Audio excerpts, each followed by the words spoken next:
Africans have over 90 billion US dollars to spend. Before you spend, watch this. I'm Joanna, this is Joadre. You've got the power, so let's activate it. I just want to take some time to acknowledge the amazing people that have dropped their comments. Your comments really do inspire me. Yes, I see you, Udochi, Okeke. Yes, we need to decentralize the world. And Samson Creator 10, thank you. You say this is basic economics 101, and that's why we should have economics in school. I agree with you. It's so important that we learn how the world functions, especially when it comes to finances and economics. Not only learning it, but how can we apply this? How does it affect us as Africans? And thank you so much, Cynthia. I saw your messages. Yes, Africa is rising, and we should really create a platform, like you say, where we can really connect and showcase. And this is what this community is all about. I will release some more information about how we can really start building this community. Oh, and Sherry, it is excellent that you made this statement that Africans own. Yes. Even in this video, you're going to see some facts about our capacity and what we are doing already and what we can do. The issue is not only about what we own. The issue is also about how much do we own? How much of the spaces do we own? We have Africans around the world, within the continent, outside the continent, doing great stuff. They're professionals, they're entrepreneurs, they have business ideas, they're innovators. I'm so passionate and particular about the continent. The major things we use in the continent, how much of it do we own? Ownership goes beyond just putting your name there and the shareholders that you own it and get dividends. Ownership has a lot to do with the knowledge to maintain. If you create something, the most important part is not creating it. It's to maintain, to have that core knowledge of the deepest value chain. I talked about the value chain in one video. Thank you so much for dropping your comments.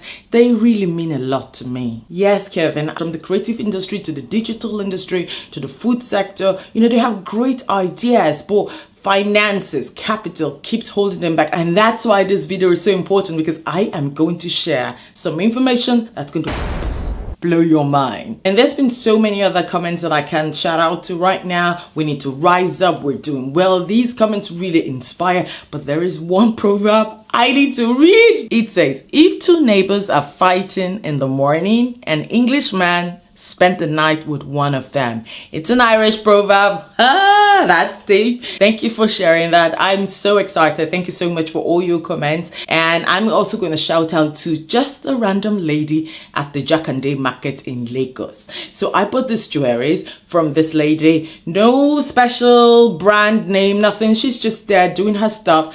And I'm giving her a shout out on behalf of all the informal sector vendors around the streets of Africa. Thank you so much for your work and the things you're doing. I really love it. I even used it for my film, Voices Uprising. Let's get into the show today. I want to really emphasize on the fact that the global African power can build prosperity in the African continent. Let's talk about diaspora remittances. This is when diasporas send money back home from their earnings. I'm going to share 5 facts with you and how much impact this diaspora remittances is contributing to the continent. But before we delve into it, I really want us to understand the collective power here, the collective power that can bring about change. Diasporas around the world are innovators. We contribute to the economies where we stay in. So many second and third generation, we're actually born in these economies. We're so powerful because we have the market. We have a mass market. You're going to see what I'm talking about very soon. Community engagement will involve engaging diasporas, African diasporas, and Africans within the continent. This is a recipe to lead the world. These are the kind of investors we want, this because there is an emotional attachment. Emotional attachment allows for development, allows for sustainability. So it's not just about high return on investment and exporting the revenues out of the country. It's really about developing the space, right? And this emotional attachment allows us to develop solutions that are tailored to the African space. Not just bringing and importing a solution like, oh, let's go, like we're seeing with the fast foods around. It's past the time that we behave like we're on a race, right? We're trying to catch up with the rest of the world. No, we should not be trying to catch up with the rest of the world. You know what that means? That means that we have set them as our standard. So we are still trying to measure up. You know what that's going to do to us? It's going to make us feel like we will never be enough. We have to create the standards for ourselves. We have to create our purpose. We have to create our journey. Where are we going? What do we want to bring into our space that will empower the people? So my question to you today, what are you waiting for? What's holding you back from owning, from creating solutions that you can actually own? What is holding you back? Are you too comfortable? Are there limitations, like you've not attained financial abundance, so you can't give? So we're going to be looking at ways of how you can attain that financial abundance and how you can actually start giving, start before you're ready. I promise I'm going to share like some facts that's going to blow your mind. Number one, you know there are more than 200 million people of African descent who live outside the continent. So we have like a big community of African diasporas.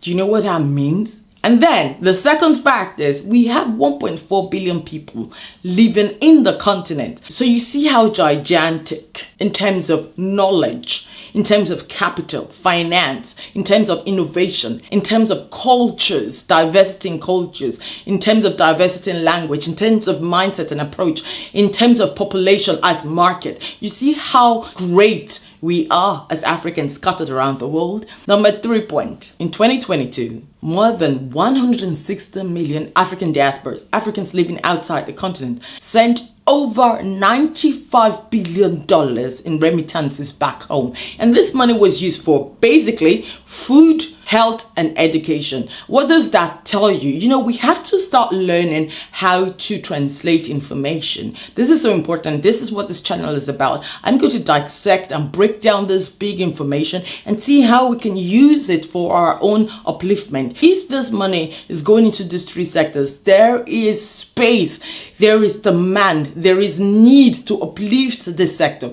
If in 2022 we did 95 billion, imagine what we're going to do in the next 10 years. It's better to teach people how to fish than to keep giving fish. So if we look into investments that can uplift, like if your family and friends living in this community, look at that community. What is missing? How can we uplift that community? This gives freedom not only to them, but empowers you to become free.